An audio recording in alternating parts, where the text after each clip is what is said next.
Hey guys, good morning, good morning, good morning. Welcome to Dr. Boyce and Alicia or Boyce and Alicia TV.com, home of Pillow Talk with Dr. Boyce and Dr. Alicia. My name is Dr. Boyce Watkins, and I'm here with my lovely wife, Dr. Alicia. Hey, good morning. I guess we got morning voice. we gotta Yeah, we yeah. gotta wake our voices up.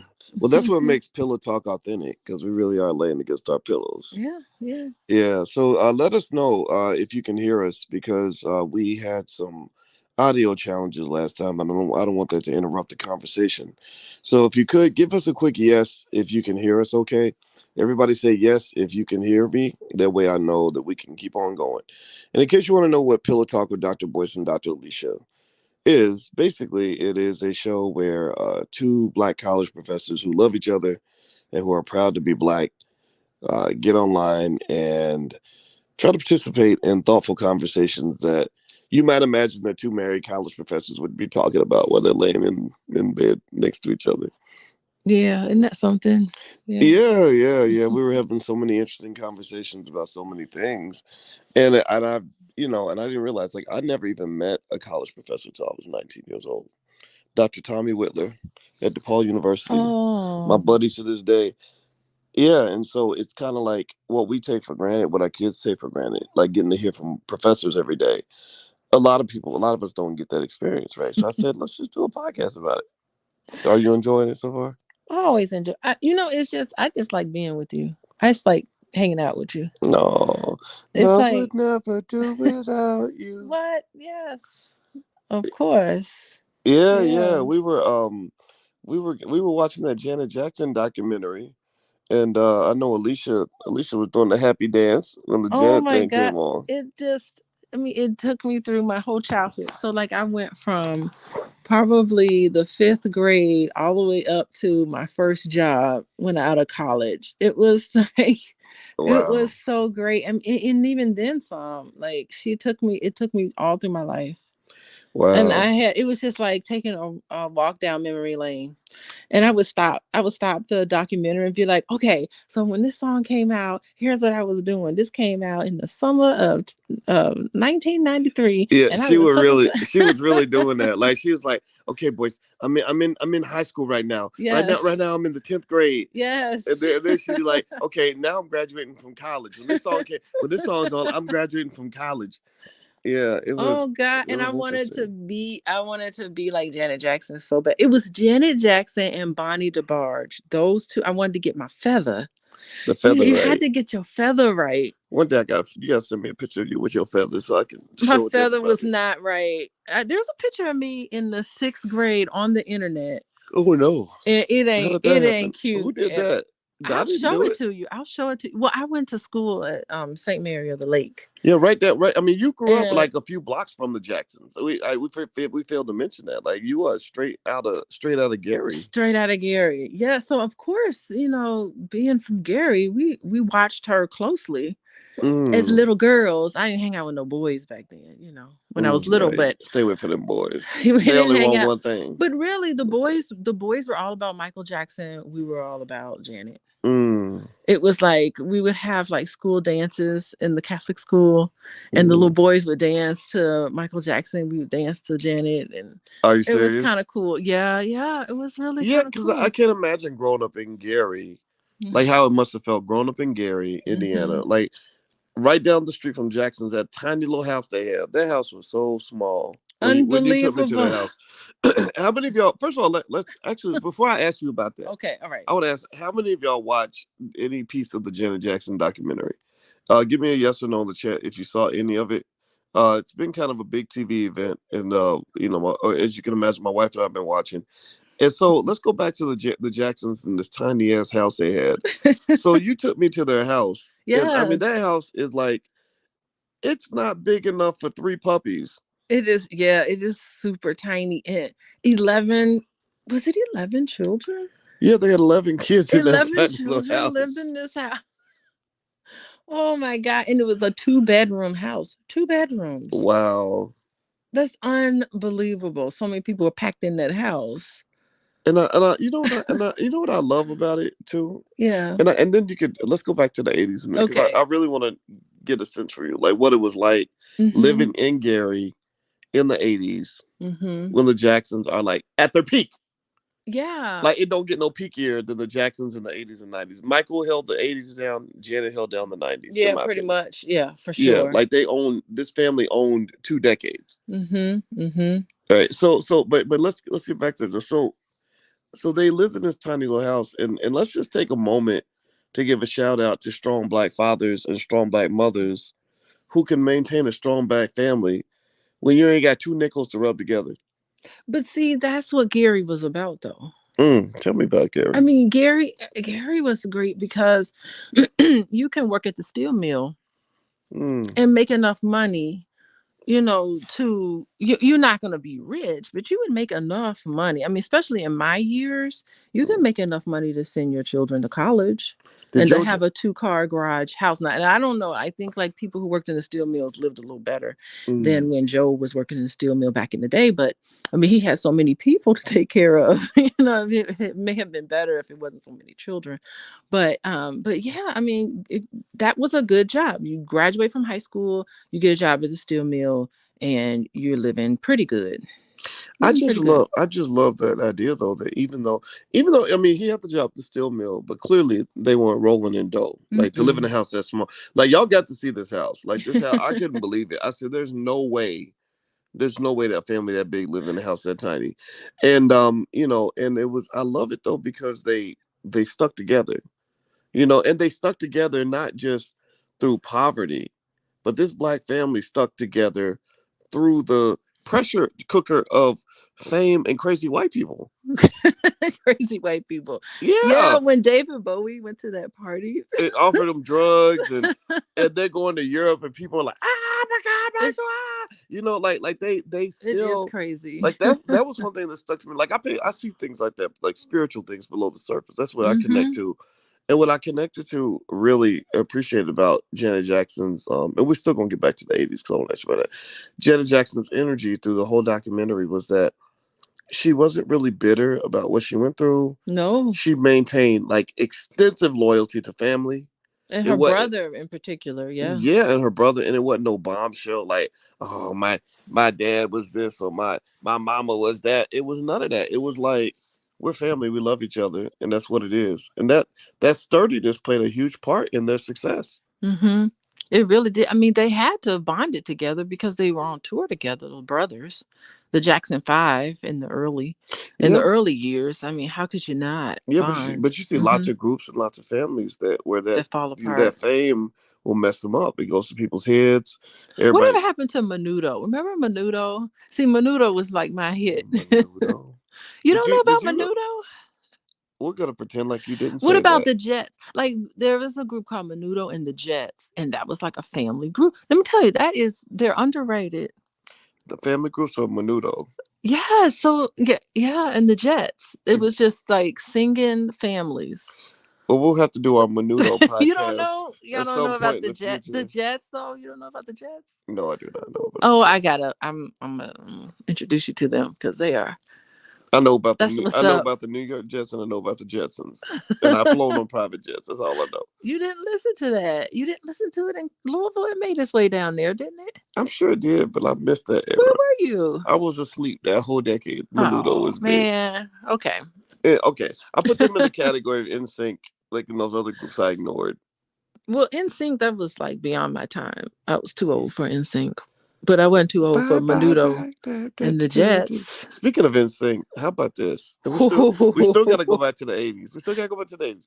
But I was really, I don't know about everybody else, but I was livid like when I saw the whole thing about Justin Timberlake and Janet and the whole Oh wardrobe my malfunction. goodness. Yeah, it was really ridiculous. They did it as if they treated her as if she did it on purpose. Yeah, like why did you let that white man pull your titty out on TV? Like you whore, you ridiculous, you pedophile. Like they really were tripping Well, like you know over what? this. I think like white people were tripping because like I remember that moment and like us as black people, we were just like, oh, we didn't really see a big deal out of Yeah. it. And we just kind of moved on and was listening to her music anyway. Like, I don't think we weren't really tuned in to what the anger that white people felt. We were just like, all right, sit down somewhere. They were treating her like she was the female R. Kelly or They something. sure were. Like, like what the, like it is so weird. And Isn't it terrible? it just and here's the thing, and this is the thing I'm gonna point out on that is, imagine if it had been a black man performing with a white woman. Like if Diddy was performing with Britney Spears and accidentally pulled her nipple out, who would they blame? Y'all answer me in the chat. Who would they blame? Would they blame Britney Spears or the Negro who did it? Whatever Negro it could be, you could just put It any could be any Negro in black there. man's favorite, right? Boyce Watkins performing with Britney Oh, Spears. Who would they blame? they would be The like, this rapist. right, he raped her. He assaulted her. Oh, it'd be new laws about sexual It assault. it was announced It'd be the today that first Me Too movement yes, early on. federal Yeah, charges have been filed against the rapper Diddy they sure for would have. publicly assaulting a white woman. Poor thing. Everybody would have rallied around Brittany. Yeah, yeah. Hmm. So I just like that. That to me, Yeah. that was one of the, I think, worst things about in the documentary in terms of just flat out injustice. Like, and Yeah. the way, and then Janet just comes off like this super sweet, super meek person, which she ain't hurt nobody. She be like, well, I went to the store and then I saw the Well, CD on the, and then she get on stage and then become a whole different who is person. she? Well, she does become a different person. Yeah, that's fascinating. So the documentary, and I guess we can get to it later, but it wasn't. Uh, I didn't like everything about the documentary. I'll Well, just say that. tell me what you didn't like. Well, you know what I didn't like. I kept complaining about. I felt I don't okay. remember. You gotta So remind me. there were two things that I had like issue with the documentary. Although overall it was spectacular. I just want to Okay. say spectacular. I can't even think of a adjective to describe Oh, it. It was it just was like great. so wonderful. But I don't know if I really needed to hear commentary from Whoopi Goldberg. I didn't want to hear Whoopi Goldberg, and I got annoyed when they put Al Sharpton on the screen. Like why? Why is Why Al do we need to Why is hear Al them? Sharpton in here? It Get just out! Get out! it seemed a little off. It seemed like, because I think the documentary was so good by itself, Mm. like we didn't need all those celebrities. Like, who's the one lady? She's really really good. Her name is Tatiana Oh Taylor or yeah, whatever. Tiana Taylor. Yeah. Tiana Taylor, yeah, she's like totally awesome. But I'm looking at her like, I don't even think you're 30 years old. What do you know about Janet Jackson? Like, you don't know her like Well, I you know do. what? It was almost like, I I understood. don't give you, you don't have the right to talk about Janet Jackson because that's my era. Ooh, It's almost like you don't know. I mean, she knows because she's an artist, of course.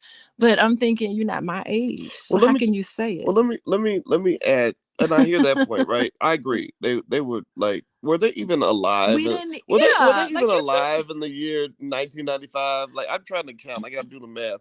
But you're not then old enough. right. But then again though, I can partially understand the inclusion of Tiana Taylor and Janelle Monae. Janelle Monae. Actually, I met Janelle at the Breakfast Club. I think she was in a bad mood that day. She wasn't very friendly, but she's a very talented artist. And anyway, I can see their inclusion because they represent like the next generation. Like they were inspired by Janet. Yeah, You all know, of us were in some way inspired. Like, I wasn't inspired by Janet to dance and to right? sing and stuff, but I was inspired to be great. But I don't think I just felt like the documentary on its own was really good with the brothers and the sister, only one sister. Where was Latoya? I think And I, was look, Rebe there? I think we It don't was, talk about Latoya. we don't talk We don't talk talk about about Toya. Toya. No, No, no. no. Don't talk about her. So I don't know. I think Latoya's probably out there somewhere. But Yeah. anyway, I felt like it was just good enough where we didn't need to hear Well, and from remember they did an interview. even Samuel Jackson. As much as I like his stuff, like I I don't know if I well, needed to hear from him. but I understand why they would include certain celebrities because what it does, in my view, is it adds. It really, I think they were trying to cement her legacy. Okay. They were really Okay. trying to, you know, um, what's the word, validate her as one of the greatest artists of all time. That's what these documentaries do. Like So they a get lot. other people to come in and say, "Oh, she's Yeah, great. She's wonderful. She's great." yeah, people co-signing on you. Okay. Great people kind of co-signing and Okay. jumping in and saying, "Oh yeah, this person was amazing. Oh yeah, this person was iconic."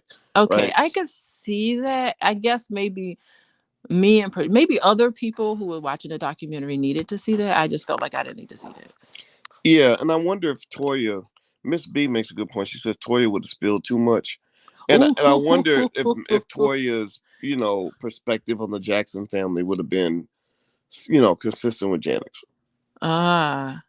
Well, she did say, "I'm telling my story my way." And maybe she Yeah. handpicked those people. She said, "Know what? I'm going to do a documentary and I want Whoopi Goldberg and I Hmm. want Sierra," which Sierra, I could see a little Sierra because Was when Sierra was in it? she I made a didn't few comments, I I didn't think. see Sierra. Somehow I remember seeing her face on the screen. But Sierra's style and her dance and her singing, like if you close your eyes, you'd be like, wait, that's Janet singing. No, no, no, that's Sierra. Like Yeah. they seem alike. Yeah, well, and that's what I So, see with Janet is like, that's why I understand the inclusion of the young artists because they are a modern day manifestation of the influence that Janet had in hmm the industry, right? Just like when I see young rappers, they don't understand like they were grandfathered in by the Ice Cubes and hmm and then you go to the next generation of Eminems and 50 Cents, and then you go to the Ti's, and then next thing you know, you end up with Lil Uzi Vert and what you hmm know what I mean, like all this other stuff that's out here, has gotten kind of crazy. Like rappers shouldn't be dying as much as they are, but Well, I think it's interesting too because our girls, like I'm like, we watching Janet Jackson, and they're just like, okay, bye, I'm out of here. yeah, They they're didn't like even watch whatever, it. It's like whatever. they weren't that into it, which I'm disappointed. I'm like, Well, wait, they're from Gary, Indiana. You're supposed to want them to see it, and they didn't well, really want remember to. though, they have their own. They're having their own Janet Jackson experience. Like the Ah, same way you and I are offended that they're not excited about Janet Jackson. I'm sure our parents were offended that we didn't get excited about Eartha Kitt, or you we, know what I mean, or it yeah, could, that's not probably true. Earth the Kid, I'm out of here. or Not watching I it. don't know who it would be, No, when I was young, when I was in high school, I didn't want to hear from Eartha Kitt. I mean, I love her what now, but back then I'd be what was that like, lady's name who did Stormy Weather? stormy weather. I don't know. Y'all help us out. Help us remember the names It of doesn't them. matter. But See yeah, that that era, we can't even think of the name. And it's a tragedy in our parents' era. oh, remember how Fred G. Sanford used to be in love with Lola Falana? Because he remembered Lola from the 1940s and 50s. That is funny. Yeah, That and is that's funny. so maybe that Lena Horne. Thank you, Lena Lena Horne. Horne, yes. Yeah, yeah. That's so every generation has its icons, It's Janet. It's right? Janet Jackson in every generation. Yeah. Yeah, like I knew I was old when I would hear like kids like reminiscing online openly about SpongeBob episodes from the 2000s. Oh gosh, yeah. And, or some of the other stuff, Pokemon or whatever. Even Pokemon is like getting to where it's like an old thing. But I was an adult when that stuff came out, so it didn't get me the way it got them. That's true. Nostalgia. So maybe that's what it was. The nostalgia of it Yeah, yeah, it really was really got good. us. And by the way, you are watching Pillow Talk with Dr. Boyce and Dr. Alicia Watkins. This is where my wife and I get together on our pillows and have hopefully intelligent black conversations about issues that are going on in our community. If you'd like to learn more about Dr. Alicia and what she does, she's a licensed therapist and full professor of social work. Her website is coachingwithdralicia.com. You can also follow her at Coaching with Dr. Alicia on Instagram. Also, please hit the thumbs up button. Thumbs up, thumbs up, thumbs up. We're building black owned media, and we really love it if you could be conscious and support what we're trying to do because we're competing against a world full of craziness and ignorance, y'all. So we kind of need y'all's help. All right. So so now let's go back. I know I told you I'm a focus man, so we're gonna go Oh, back to okay. what I asked you earlier about and I didn't let you finish the answers. In all fairness, so I love to hear your response. What was it like growing up in Gary in the '80s hmm with the Jackson family, like literally right down the street? Like, what was that like? Well, they weren't down the street in the '80s. They were out by I then. mean, that well, their house was Their house was, like yeah. these are yo people going out into the world, kicking ass, Yeah, it taking really names. helped us because so many terrible things were happening in Gary in the '80s. We were like the steel mill was in the process of shutting down. That's the Mm, start of the steel mill, like, because that was our big economy in Gary. Was everybody wow. worked? I mean, everyone in my family was school teachers, Mm, so we were kind of a service to those individuals who taught the children of the steel people who worked in the steel mill. So the steel in the steel mill is what brought my family to Gary from Pennsylvania. wow. Wow. And so that was really nice. But if they were unionized, they knew they could have, so it was so many benefits from there. And I think that it was, oh my God, and we had that Gary mayor, Richard Hatcher, Okay. Black which, man. yeah, I think he may have been, I have to look it up, he may have been the first black mayor. Oh no. I know he's the first Don't black tell me. mayor. Don't tell me something bad happened. Well, I mean, he's got mixed reviews in retrospect. Like, Okay. a lot of people look back on him and criticize a lot of the things, terrible things, decisions that he made that he couldn't keep Gary together. And I know when he became mayor, he kind of did not cooperate well with others, or he kind of Mm, was, I don't know. He has a lot of bad rap with the decisions that he made. I mm, was really young, so I don't know if I understand it totally. But at the end of it all, at the end of the '80s, we were really terrible as a city. We were the yeah. The murder capital murder of the world. capital of the world, which is so depressing. And you got the crack era that hit all cities. We Oh. were not exempt from that, but Mm, there was a lot of great things. So it was really, I think psychologically, it was really awesome. Plus, I went to performing arts school. So hello, interesting. we went to, You yes. know what? In their school, and it's interesting, right? Because it's kind of unfortunate that with the Jacksons at the level that they were in the '80s. I remember Mm-hmm. Thriller came out in the '80s. I mean, that's Oh like gosh. Michael Jackson was like Mm-hmm. a to me it would at his peak he was like a human personification of what like Apple represents to us now. Like he Mm-hmm. was except he was a man. He wasn't an Apple. He wasn't a company. He was a human being. He And defined that era. yeah, Yeah. and he just became so big. And I just feel like I wish, like he was so conscious and his family was so conscious about being black, and I respect that immensely. I would have loved it if somebody had like been able to sit down with the Jacksons and explain like powernomics principles to Yeah. them, Oh right? yeah. To the point where that you could help them empower them to say, look, your city is dying. You can Yes. come in with your connections, your Mm-hmm. leverage, your capital, and really transform the city. Yeah, because in the entire time he was trying to protect his children living in Gary from those bad people. And then he went to Los Angeles, moved his family to Los Angeles, and was in the heart of drugs. Oh, Like Los nice. Angeles, like he went from the frying pot to the fire. You sure did. In terms of bad influences, they just have they have shiny teeth and a nice smile, Hmm. but it was really awful. That's so true. Yeah, Yeah. yeah. I think and I think with the documentary, I think the other piece of it that really I thought was unfair to Janet was the way they connected her to Michael's accusations and all that. Yeah. Like I never realized until she really talked about it how when Michael started getting accused of things in the '90s, which y'all can debate over whether or not he might have been guilty or not. I would definitely have to confess that first of all, innocent until proven guilty. That always stands in my view.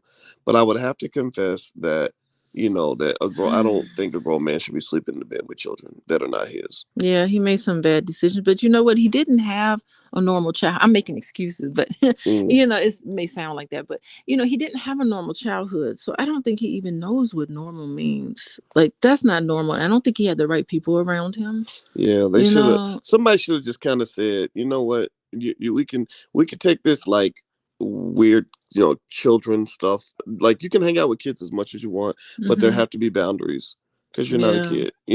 Like I think that's it. Just like okay, have fun. Play with the kids in the park and be that guy. But when it comes to like slumber parties where it's you and Macaulay Culkin alone, in bed together with a bowl of popcorn, that's not gonna fly very well for other adults. Yeah, I kind of feel like the Jackson family, because they overcame so much. I kind of feel like that family was really targeted.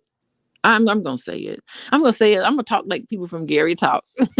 That's It's like, funny. leave them alone. Really, leave Jacksons alone. I mean, there's so much craziness in Hollywood, and they just want to just attach it all to this great family. I'm Well, sorry. you know what's interesting is I forgot who it was that I was talking to. It might have been James M. Tume, the great Mtume. Shout out to him. He just passed. He did Mm. that song "Computer Love." I think he did that, or maybe No, no, it wasn't him. I'm sorry. No, it that's wasn't him. Roger Oh and my God, Zap. I got it wrong. I got What it are you wrong. talking No, about? Mtume did another famous song. Somebody, y'all gotta help me, please. Oh, yeah, they did have. I can't think of it right I now, but thought it I was know what you "Computer talk. It Love." is not Roger and Yeah, Zap. And rest in peace, because Roger's passed on. yes, I shade absolutely. to him. And I shared a brother Mtume. This is a guy I Hmm. knew personally, and I liked him a lot. And I don't remember if Mtume was the guy who told me this or somebody Was else. it Juicy Fruit? Juicy fruit, yeah, Was it Juicy juicy. Fruit? Do, do, do, do, do, do, do. Did, you Yeah, see? that's right. Thank you for That correcting me. song's kind of low key, kind of I not know, for right? children. I know, right? Juicy. And I You used know to sing that it song. very well who you are. Blah, I blah, used to blah, sing blah, it blah. out loud as a child. No one stopped me. What's wrong with those people? Just sick bastards Kind they of are. like, But yeah, uh huh. I don't know if Ntume told me this or not, but he's such a wise man. I like this guy a lot. So I'm gonna give him credit for this. But I remember kind of being told that Michael was when it came to things like money, he was out of touch. Like Yeah. and other just a lot of things. He wasn't in touch with like what regular people like kind of see and experience. So like they said that like if you stopped at the store and went inside to get like a pack of gum, Michael would just hand you $100 bill. for, Yeah, for for twenty some five gum. cent gum. Right, right. Because he wasn't like in tune with uh, like that's not the right amount. Like you should hand them $1 or two yeah. dollars. Well, he's on a whole nother plane for sure. I know Janet, and it was pretty sad. So I do want to talk a little bit about like what I noticed about her mental health. Mm. I mean, what do you what? What would you're the expert. You are the mental health professional, the Hmm. licensed therapist. I'm not. So I'd love to get your perspective. Well, first of all, I was a little shocked to when it really real I realized it, and being able to see and have her talk about the fact that as a really young girl of 7 years old, she was performing in Las Vegas, and Yeah. she was performing with boas and sequence dresses that I thought like didn't look like a 7-year old should be wearing those type of things, and saying things Mm. and doing things that I just kind of felt they made her look like an adult when clearly she's just a little kid. And so Yeah. that was a little troubling. That was, yeah. Yeah, I saw her. Hmm. Yeah, she was in that dress with and she was on some those variety shows, and Uh-huh. she's like 7 and wearing like that dress with a little strap, like stuff that I wouldn't want Taylor wearing nothing like that, Yeah. not on TV or anywhere really. And she walks up to the grown man and she's like, "Hey, big boy, hey, big fella," or Yeah. something like that, and it's supposed to be Hmm. funny, but it's like. You got to really ask yourself, like, should it be funny that a little girl is doing what a grown woman does? Yeah. Deliberately trying to arouse a man. Like that's just not cool. Like none of that. You Hmm. know. That concerned me. I was like, oof. And I don't know why. It's not like I hadn't seen those videos of her, but to see it put together in the documentary, I was really thrown back, like, oh, as a child, because the way she said it and the way she spoke, it did not seem healthy. And I just picked up that she probably struggles with depression, because I mean, first of Mm. all, she said it. She said I struggle with depression, but there were little things that she said, yeah, I'm an emotional eater, and Yeah, she she'd did mention say that. different things, and I was like, depression, like that's the only thing. Mm. Classic depression, and probably some anxiety too. Well, I think don't black women kind of lead the world in anxiety and depression? Okay, I'm we not can lead the talk about world, that. and also remember, Mhm. and also it's I don't think it's disconnected to the fact that black women are the most religious group of Mhm. people in America. Like I think the religion is a way to Mhm. cope with Mhm. at least I see that like with my mama, grandmama, great grandmama, like church, To like deal with your mental health yeah, by like you going to take away church. Jesus, it's like Well, the end of everything, Jesus is telling you you need a therapist. Jesus is saying, "Come and bring the Mm. church with you, right on in my office."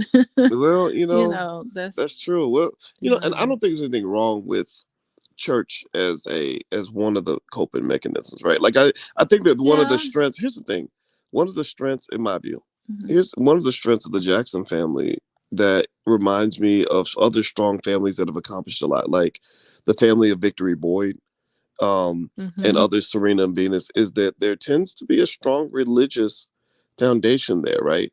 Like a code of conduct, a code of family, a code of ethics that that that sort of supersedes whatever the rest of the world is doing, right? Mm-hmm. So as much as we can critique it, and I agree, it can become problematic if it becomes too extreme. But if you look at the way that the reason the Jacksons were so successful is because they stuck together as a family. They had their own core values. They respected their parents no matter what. Mm-hmm. Like that's one of the things that makes a strong unit. It's like just like military. Like if you have it's strong soldiers who respect their commander, then they're gonna win. And so if you look at Venus and Serena, and again, shout out to their family too. I mean, King Richard was in there doing what King Richard did. He made mistakes. He did things. Some things he did well, some things he didn't. But they always stood by the daddy. There was never like this point where they're like, oh my daddy he made an investment and it went bad, or my daddy told me to do this and it didn't work out. No, they were like, that's my daddy. He messed up, but it's okay. He's Yeah. still my daddy. I'm gonna still ride with him till the wheels fall off. I respect that tremendously. Yeah, it took Tito to really explain that too, because he's the oldest at that point. Yeah, Yeah. I think he was the oldest, and phew, Tito did a great job on the documentary. It's just Oh, something he was about him. great. He's just so cool. Tito is like the coolest one. So yeah, I really admired his perspective on that show. Mm-hmm. But I think like Janet, because she did not have a normal childhood either, I think that she did not wasn't able her childhood was robbed of her too. And Yeah. I think she felt pretty isolated and alone because she kept saying, you don't know if people are your friend because they really like you, or if if they're your friend because of who you are and your name. And, it was really hard. And I think that she really needed that. Think about it. She's the youngest of 11 children. How can she get, Mm. how can she get the proper attention from her parents? I mean, it's But she was impossible. the baby too, though. Yeah, I but feel like I feel like being the baby no, I does mean, get some attention. And she was like, "What?" I mean, there was other girls, but there's she was the so youngest many girl. people in that family. That's true. I just look at her and I said, this is a sad little girl that wants love and attention from her mom and Oh, dad. Tito's not the old. Tito's not the Annette oldest. said Tito's not the oldest. She said Renee is the oldest. Renee. Oh, I okay. don't nobody ever talk about Renee Where Jackson. is she? So she didn't make it on the documentary either. Yeah, I don't. That's probably the first time I've ever heard Yeah. of Renee Okay. So that Jackson. makes sense. It was um, Reby, Latoya, and Janet. Those are the four girls. Okay. Wow. All right. Yeah. So that makes sense. So Joe had a productive life. Yeah. He was. When they came to the fertility thing, him and his wife, Yeah. they got it in. Good for them. Yeah, so I remember how she talked about she wanted to be a lawyer and she wanted to go to college and she wanted to like Hmm. that's how she wanted to see her life and just she just didn't have that normal life. And her daddy was like, "No, you need to sing." Yeah. And yeah, her dad was like, "No, you need to sing, you need to get up on this stage." So, you also wonder about trauma. Hmm. Yeah. Being in Vegas. She's like no other children was opening in Vegas, was performing in Vegas and we were. So Wow. I do kind of wonder about the trauma and the depression. And I mean, I don't know, I have to talk to her, to get to know it, but that's what I'm going by, what she is saying on her documentary. Wow. Well, by the way, everybody, if you just came in, you are listening to Pillow Talk with Dr. Boyce and Dr. Alicia Watkins. I That is where Dr. Alicia and I get together and just try to have smart conversations about things happening, things that Black people care about. And you ain't got to be Black to be here, but we Black and we ain't gonna apologize for that. So by the way, Dr. Alicia is a licensed therapist. She is a certified life coach and a full professor of social work. So if you'd like to learn more about the work she does, you can go to coachingwithdralicia.com, or you can follow her at Coaching with Dr. Alicia, or you can follow us both at Boyce and Alicia. So you can follow all that on Instagram. So feel free to follow there. Hit the thumbs up button. Thumbs up, thumbs up, thumbs up. So let me bring up something I was thinking about this morning. In terms of just piggybacking off of what you were talking about in terms of Janet and that strong father figure, and which Hmm. comes with its pros and its cons. I wonder how her relationship with Joe played out in her relationships with the other men that she was with. You know, she was first with the guy from DeBarge who had the drug addiction. Then she had a husband for 9 years, Renee. What's his name? Renee? Renee with the drug addiction. Yeah, who had a drug addiction. And then there was Yeah. Jermaine Dupree, who doesn't Who have a drug addiction, but Jermaine people still Dupri, people still talked about that relationship a you lot. know, you I wonder about how vulnerable she was when Mm, she was with Jermaine. She probably was vulnerable with all three of those men. you think And so? she didn't mention anything about the baby daddy. The Her baby. baby daddy wasn't in the Really? who did you hear anything Oh, about that's the baby right. daddy? It's I forgot. almost like Yeah, she had a baby at 50. it ended with the baby, but we were like, and I was like, and the daddy. Interesting. She didn't mention Interesting. anything. Now, wasn't it rumored? I have no idea what is real with Janet Jackson, but Okay. is it some prince or something? What? The Wasn't it prince? like Oh, that's right. Yeah. some wealthy Yeah, I think she got with some guy that was super rich. I forgot what. prince and had a baby? I don't know. Yeah, I I do. I really do. don't I do know. actually remember that. I do remember something about a wealthy dude and some sheikh or prince or something. And those sheikhs and princes in Saudi Arabia are very wealthy. They're They, very wealthy, but they're also very controlling. mm, I think can be yeah, perceived that way. yeah, So we don't know. We have no idea. yeah. We have no idea what's That's true. going She on. didn't say anything about that. Didn't Yeah, mention him at all. now that I'm really thinking about it, I Mm-hmm. feel like even though I think the documentary did a good job of making me really respect and admire what Janet has accomplished. Yeah. I can't help but feel like I've been a little bit like kind of played, like I was just fed a big spoonful of propaganda, and then I took the whole spoonful in because I'm sitting there thinking like I wonder what the other darker side of that documentary would look like.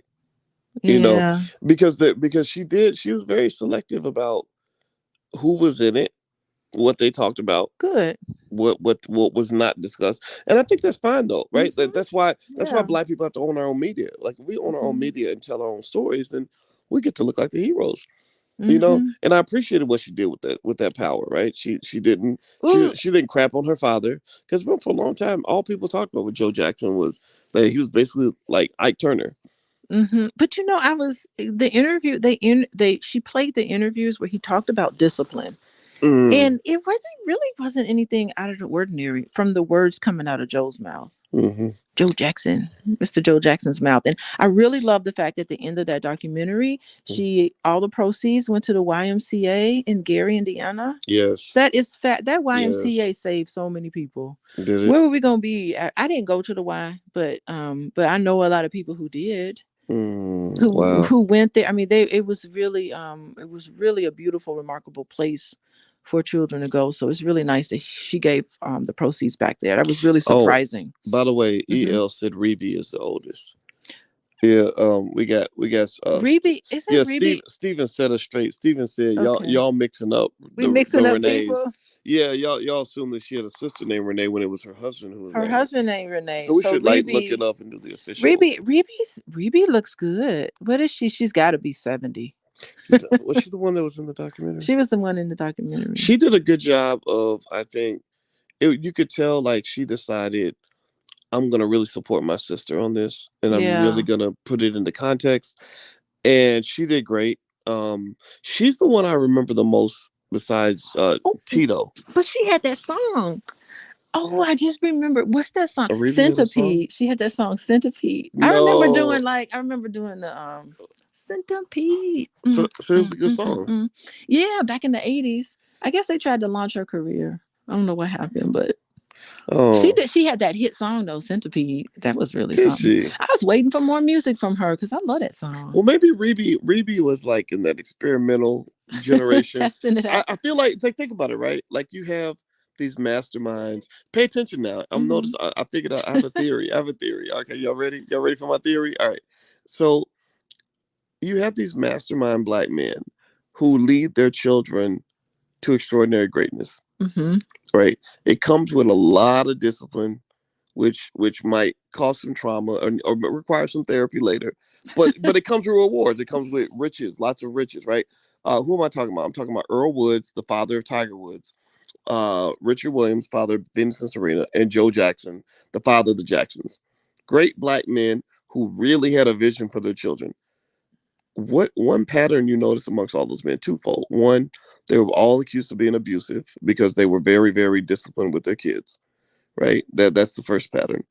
Uh, and two, were they all, which came with being called crazy, whatever, by the media, right? Because who raises their kids, swearing that their kids are going to be the next greatest whatever in the world. All three of them had tremendous confidence. All three of them, before their kids became famous, were telling you, "Oh, my kids are going to be the greatest."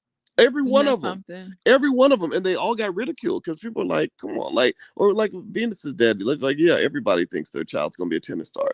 Oh wait, you really want to tell us that she got a little sister that's as good as she is? You got lightning struck once, it ain't gonna strike twice in your household, right? So that regard is amazing. Isn't But that here's wonderful? the other funny little thing I noticed. Oh, what? Okay, what? They all kind of like all of them, like when they had the successful kids, it's almost like I feel like they had do-overs. Like they had the first, the first set of kids where things didn't quite work out the way they wanted, and then they got in their 40s and their vision became clearer, and they'd have like another set of kids, and be like, and those would be the ones that take off. These Like, are the ones. yeah, because remember, like Tiger, not Tiger. Oh, let's start with Richard Williams. When the King Richard documentary came out, Yeah. he was criticized. Remember, his first kids came out and were like, "Screw that man!" You said Like his first he kiss. abandoned the whole family. Like he went and just started a new experiment with Venus and Serena and act like we didn't exist.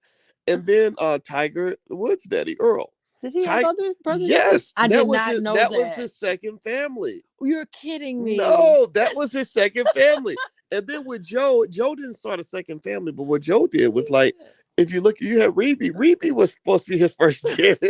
Rebe was cute.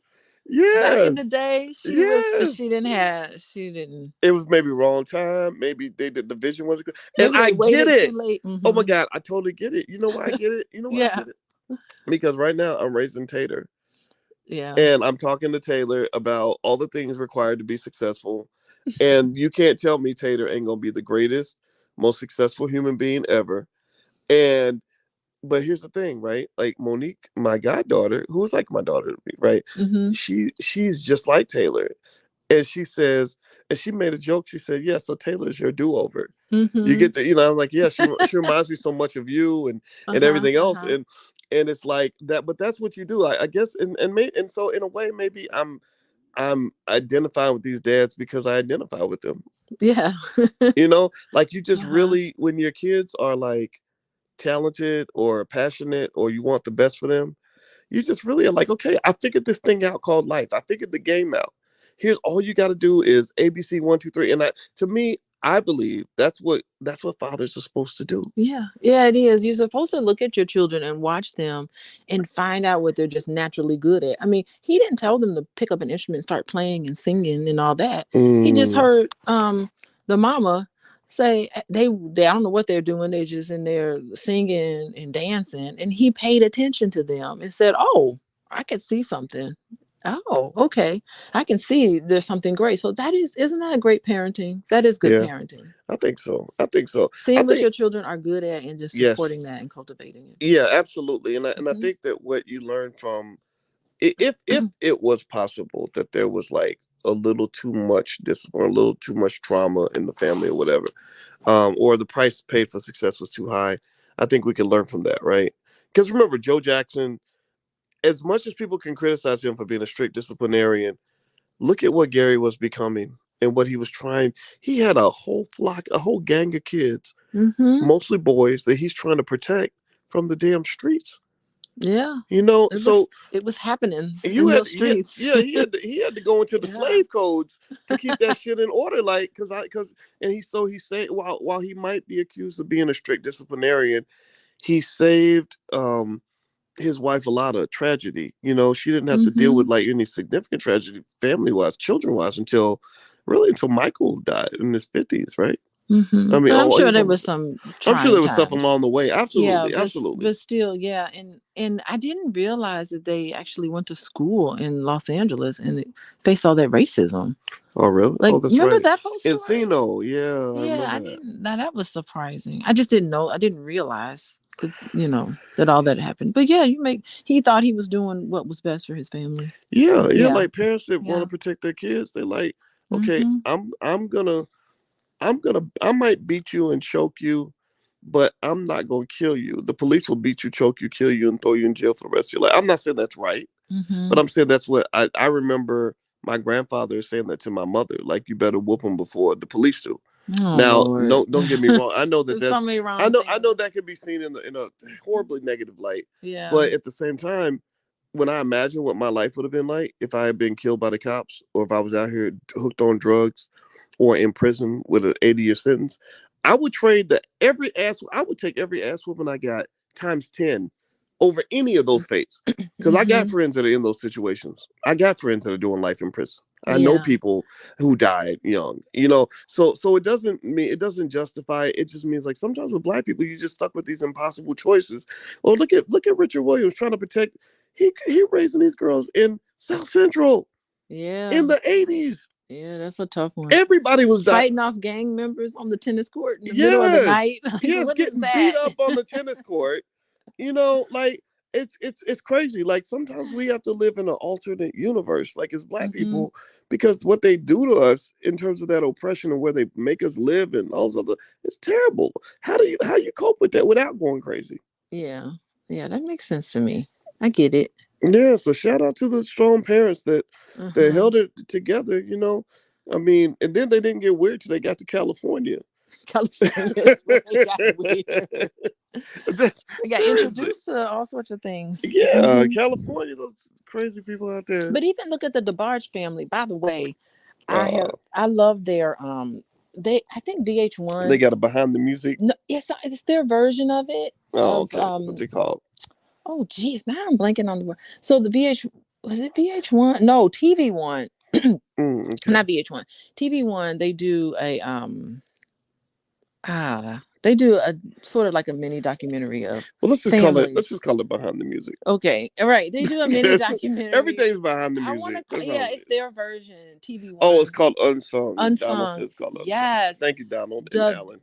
DeBarge unsung. Oh my God, same scenario. Whole Really? bunch of kids. The father was military, white Wow. man Oh, in the military, interesting. very very abusive. So I Wow. can see why DeBarge and Jackson would get together because they kind of have that sort of really Mm, hard father, and all those DeBarges really succumb to a lot of them succumb to drugs. gosh. And Well, so. and I think it Mhm. was easier to succumb to drugs in the 70s and 80s because I don't think people back then really knew how dangerous the drugs were like they know now. Like, I think now we really understand. If Mhm. you don't know drugs will mess you up by now, then somebody just didn't send you the memo. Mhm. But I think back then it was just like, oh, here's this thing that'll make you feel good. Maybe drugs back then to them were like what social media is to us. Maybe 20 years from now, like our kids will be like getting therapy saying my parents were social media addicts. And Okay, it could be, but the thing with the drugs is that the pain is so strong that the emotional pain that they're going through is so strong that they use drugs to kind mm, of escape. And I'm certain, I mean, looking at that uh unsung special of the DeBarge, if anyone should check that out, you definitely understand why they use drugs because they went through mm, a lot of torture from their father. It was a wow. little more than what I think Joe Jackson would have done. But Mm, I think it look at that, a whole nother family trying to escape and use music. But they grew up in Detroit. So they wow. were right there Well, in Motown. there you Hmm. go. Detroit, I right? mean, Hmm. I love Detroit, right? Some parts of Detroit are wonderful. Some Hmm. parts of Detroit ain't wonderful. Okay. Like there's a Detroit experience that's just not Yeah. fair. It's just not fair. Like, when I just think about some of the conditions some of our people have to grow up in, it just ain't fair. Like if a kid's like in the ninth grade, and he literally has to worry about being shot on the way to school. Jeez. I mean, that It's our kids go through that. Nobody else's kids go through stuff like that. That's crazy. it's so remarkable. And even in those conditions, we were making music. We were making the best music in the world. Yes, we are. We still are. Still are to some Yeah. extent. Yeah, making the best music in the world. So I don't know what that does, the struggle and and putting it out into your songs and music. Mm. I don't know what that does to us, but that's a combination. Hmm. Yeah, we've been doing that since slavery. you know.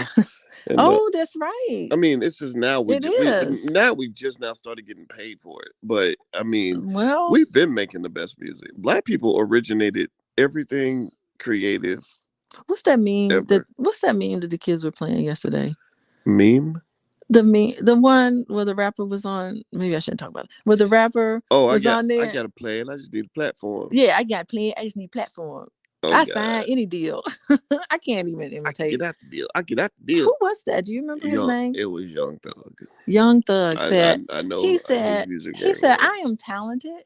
And they were like, "But you signed in the deal." He said, "I don't care how bad that deal is. I'm gonna get out of the deal." And they were like, "Okay." Yeah, I right. know how to get out of it or whatever. Which is I don't know. hilarious. We digress from Young Thug.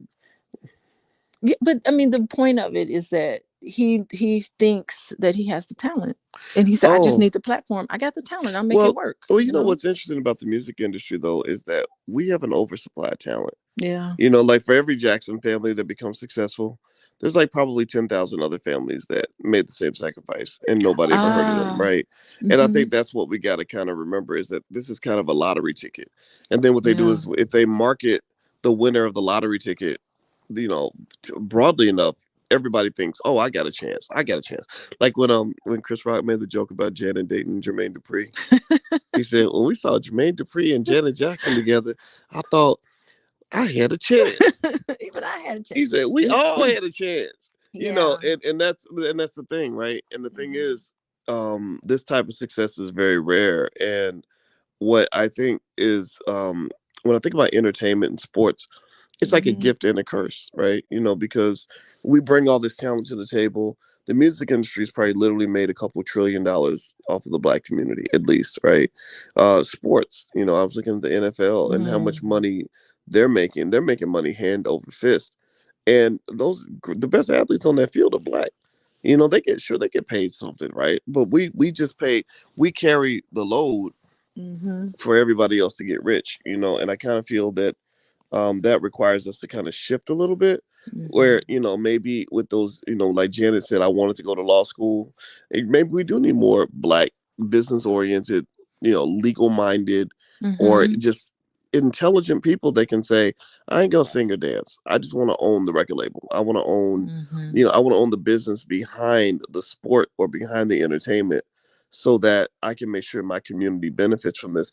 Because that's the other thing too, right? If you look at, for example, let's say you compare the success of the Jackson family, which was enormous, right? They became massive and they were wonderful people. Um, you know, imagine though instead if the other vision had been, we're gonna do what the Warner Brothers did and sell the Mm. family cow in 1902 and start a crappy little film company called Warner Brothers, Mm-hmm. right? Which is gonna make $1 trillion over the next 100 years, right? Mm-hmm. Think about this, right? If you start something like that, you can go back to a Gary and literally transform that entire city. Like you can literally go in that city and transform it completely because you got corporate level money. Like a lot of black wealth and success in our successful entertainers, that's one off. That's one guy who got really rich, one family that got really rich. But you know, when you look at captains of industry in the white community that are really killing it, like Bill Gates could go and lift the per capita income of an entire state if he wanted to. He owns more farmland than any human being on the entire planet, if I'm not mistaken, or definitely in the United States, right? So I think that that next generation, that's what I'm looking for, is to say, okay, if we got a Janet and a Michael in our family, we're gonna take Reby. Reby gonna go to law school. Tito's gonna go to business school. Jermaine's gonna be learning how to run an organization and how we can hire thousands and thousands of people to come and work for our company. You know, that's doable. Like Elon Musk has hired probably 500,000 people. Jeff Bezos has hired over 1 million people at Amazon. You know, where's the black Jeff Bezos? That's what I want to see. Yeah, so there's a shift. What you're saying is that there needs to be a shift in our thinking. Yeah, there Well, needs to be a shift in our thinking because Gary is for sale. Did you yeah, see? I mean, yeah, that was what was terrible about that documentary was that they showed the rundown, deplorable conditions in Gary. Like it's for hmm sale. oh yeah, It's all black. It's still yes. all black, hmm and it is possible. And look at the location of Gary. It's right there on that beachfront. White people are starting to buy up Gary. Yeah, yeah. My mom calls me because she lives in Miller Beach, and she calls me. She's like, "There's white people walking their dogs outside in front of my door. Oh, Something that means going on." property values are gonna go up. she's like, "What is this?" So there it does need to be a shift. And you think about like when Michael Jackson. One thing my mom was telling me is that Michael Jackson. When Michael Jackson just first came out with his first song, it was unbelievable that a little kid like this was singing as well as he was singing. Oh, he No was one ever amazing. saw no one ever imagined that that little body could just like project so much voice. Yeah. So it's like these are what do they call it? Waymaker, pave makers. No, People who do things that's never been done before. What do they call it? trailblazers. Trailblazers, right. So these are Did you say trailblazers. wave pakers? Yeah, no, I said wave. I was saying wave makers or trailblazers, Oh, right? okay, got it, got it. Thank you. All right. Yeah, English is English my first language. Anyway, so but that's what was really really interesting about the Jacksons and other people who are very successful. They're doing something that's never been done before. So it hmm has to be a shift. You have to like take the boring and like add something new to it that we've never seen before, and that's what's going to take off. Yeah, and I think what's really great about what you just said is it's not it doesn't I don't even think it requires us to change who we are in terms of like what we're good at. Mm-hmm, Like keep mm-hmm, popping your shit. Keep being, keep being black excellence when it comes to entertainment and sports. We're gonna keep producing the Kobe Bryants and the Michael Jacksons and the Serena Williamses and the Janet Jacksons, right? We're gonna keep on cranking that out. But the question becomes when you talk about elevating a community, the question you must ask is, what do you do with the millions and millions and millions and millions and millions of black people who never become a Serena Williams, who never become a Kobe Bryant, right? Like, because right now, those millions of people say, well, I think I could be a Kobe Bryant. No, you can't. You're not even 5'9". How you gonna be a Kobe Bryant? You can't, no, you right? can't. Right. So, Mm-hmm, so, but here's the thing, right? Like, and I think LeBron kind of taps into this just a tiny bit. mm-hmm, Um, LeBron's got a whole gang of dudes around him who don't dribble basketballs, who are making millions of dollars for their families and for the community by doing things that are related to the business of sports, right? mm-hmm. The playing on the field is only a drop in the bucket of the total income generated in sports. I mean, go to my Instagram, by the way, is the real Boyce Watkins. I put up a video this morning about the NFL and how insane the amount of money is that the white owners make off those black players. It's crazy. It's unbelievable how much money they make. Every year it goes up. Like the team values all went up like between 10% and 20% last year. And the Chicago Bears were bought for, I think, $100, and they're worth $4 billion right now, right? So your great grandfather, literally your great great grandfather could have bought like the Chicago Bears for $100, and they'd be worth $4 billion today. But anyway, my point is to say that just kind of being in tune with that is important, right? And I think all of us can do this, not just the Michael Jacksons of the world, but to kind of say, look, if I become the successful one in my family and I get out here and I'm doing well, I'm making good money, driving a nice car, living a good life, how do I multiply that success? Well, the way you multiply that success is through black owned businesses, right? Because if I have a business, because if I become successful, that's one guy. But if I go and I hire 20 or 30 people, then I've elevated the condition of several people, dozens of people, not just myself. Yeah. So what you're saying is that we're looking at celebrities we're looking at celebrities make a lot of money and living this celebrity life, being a superstar, being a basketball player, athlete, whatever they're doing to they're on the television, they're on TV, and they're successful. But I think what you're also saying is that underneath all that, in order to get that engine going, there could be a lot of quiet millionaires just Yeah, walking around I'm being my own Janet Jackson in my own craft. I'm the Janet Jackson of therapists. Thank you very much. yeah, It's like, and yeah. I don't need your sign on, you know. So Yeah, I'm gonna have my own tour, world tour, and then be yeah. great. Like Yeah. the really rich white boy that you met whose family makes couch springs. Oh my He goodness. makes a little spring in the couch, and his family's made like a crazy fortune. Coil. He made. Couch He coils. said my family makes in Gary. It was so funny. I went on this retreat, and he walked up to me and he said, we just kind of talked, and I told him we were just kind of talking about ourselves. I'm from Gary, and he said, "Wow, my family business is in Gary." And I was thinking, business? It's got to be the steel mill. He said, "Yeah, we make the little metal coils that go on all couches." I said, "All couches?" Yeah, it's a little thin little piece of metal on couches. I said, "Gosh, y'all are wealthy." He said, "Well," and then he went on and told a whole bunch of other unbelievable What didn't you stories. say? His family owns a law firm the Obamas used to work Yeah, at. he said, "Well, we're kind of poor according to the rest of my family because my uncles or whatever owned the law firm that Barack Obama and Michelle Obama worked." I said, "Oh, well, okay." Mm, that's I was like hilarious. floored, unbelievable.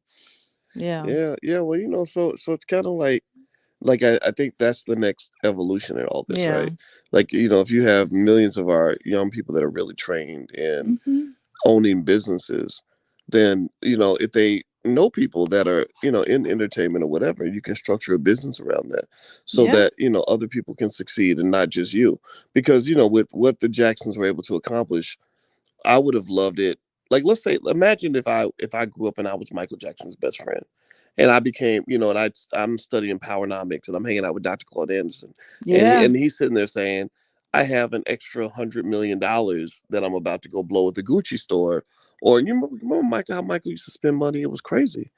He would go and drop $300,000 on the shopping trip and then do it again the next day, right? And it got to the point where he couldn't afford his own lifestyle, which is insane. And he couldn't even understand it. He said, "What are you talking about?" Yeah, He just yeah. thinks it's an endless amount of money. Right, Yeah, right. So imagine if somebody like me was sitting next to him and said, "No, no, no, Michael, here, you, yeah, you take, go blow 500,000 today. I'm gonna take $3 million. I'm about to go back to Gary, and we're gonna be buying up entire city blocks in Gary, in your city. yeah, We're gonna make sure that 100,000 black boys and black girls got a community center to go to, that they're getting a proper education, that they have housing, that they have job opportunities, that they're starting businesses. Like, and I don't think he would have protested that at all. I think that he was looking for solutions. Like I feel like Michael, he was hanging out with Al Sharpton and Jesse Jackson, and I think, and while I think those solutions might have made sense during the civil rights era, I think long term we learned as a people that you got to include black economics in your agenda. If you don't include the economic side, then what you're gonna do is have a bunch of civil rights protesters who are broke as hell. now I do remember Michael. I think it. Do you remember the I don't know if this is just a rumor, but the MJ project where Michael Jordan and Michael Jackson and Magic Johnson, MJs. I think they Mm, did get together to do something. I don't even know what it was. It that, didn't work. that's pretty cool though. Yeah, the MJ. I remember reading about it years Nice. ago about the MJ project. That would be pretty cool to see. Michael Jordan, Magic Johnson, but Magic Johnson, he opened those movie theaters. Remember? Yeah, he did. I wonder how they're doing. I don't know. I don't know what Michael Jordan was doing, Mm. if anything. Well, Michael Jordan. Well, No. we know. I mean, we know Larry Miller, the Mhm. CEO of the Jordan brand, Mhm. and I talked to Larry not too long ago, and I really like Larry a lot. I have a lot of Mhm. respect for him, and I really, just from knowing him and kind of being up close, I Mhm. got a sense that Michael Jordan has not forgotten that he's black. Oh, good. Okay. Right, All right. that he does kind of understand that, but I think the question is, what is our standard as a people, Mhm. right? And I think that perhaps challenging them to do a little bit more Mhm. is okay. It's okay to do that, because what you really need is something that's going to really secure the masses and allow hundreds of thousands of people to benefit, not just a few elite people, right? Like, so if you say, hey, I made $100 million and I hired my 20 best friends, that's great. That's a good start. Mhm. But why not hire your 20,000 best friends? Why not? Because again, I compare it. Look, if you look at look at Jeff Bezos, Mhm. he didn't just go make $1 billion and hire five of his homies. He made billions of dollars, and he is literally employing over 1 million people. So if they can do it, we can do it. If he can employ over 1 million people, then a Michael Jordan can get together with some banks and some funders and employ 100,000. Yeah, and I'm not certain that the Jacksons had that sort of mindset necessarily. Right. But I do remember there were some moments where Michael Jackson was like really black. Oh, You're just Mike. like, whoa. Well, Michael never forgot he was black. You Yeah, know, and he would he'd be talk a like, lot about "It's the them, racism. It's the but racism. he would They're talk. also You racist. are so They're funny. also racist." He would But talk a lot about the music industry. Remember that really lucid conversation he had in Harlem? Was he with Al Sharpton? yeah, I think so. And he just got on that stage. There's video of that where he just really lucidly talked about the record companies are evil, and he talked a lot. So we don't know what all he saw, but yeah, I think that later on in their lives they start to realize, they start to see the game for what it is, and Janet didn't go there on her documentary. She that wasn't the point of it That's for true. She her. didn't really talk about race like that, She except for when she they talk about the racism they endured in Encino. But Yeah. outside of that, she didn't really. Her whole flavor was more like I'm transcending race. That's what Interesting. I got. I got it that it's more of a transcendence And I'm for cool with her. that. Like Hmm. I feel like she handled that well. But you are right. I do remember Michael talking about the racism in the industry and the evilness. But here's the thing, right? I would encourage people to kind of look at it from another perspective too. Not that this perspective is not valid, Hmm. because they probably are racist, but I would also look at it as what we might think is evil is really insiders taking care of their own, which is kind of what I think Black people should consider. We know that the entertainment industry is controlled largely by the Jewish community. And I have all my students in the Black Business School read How the Jews Invented Hollywood, an empire of their own. It's literally called an empire of their own because they said, we're not, we can't get, because remember, they were being discriminated against just like us. They were dealing with quote unquote evil people who wouldn't let them in. So they said, let's create an empire of our own. And then people get to call us evil, right? Rather than being the hater, I'd rather be hated than be a hater, right? Hmm. So that's what it is. You got a choice. You can either be a hater, be mad because somebody's protecting their empire, or you can be hated because people are mad because you're protecting yours.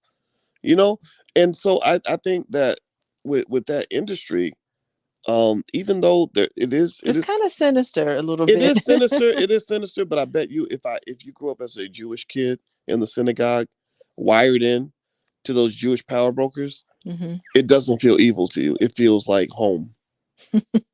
That's just how we are. Home, yeah, It's like the Ferengi of yeah. Well, that's what. of the world But from if I quote Star that's what Trek. home. But home is supposed to feel like that. Yeah. Home is supposed to feel like a fortress. Hmm. It's supposed to feel like you're protected. It's supposed to feel like, okay, they got me. They got my back.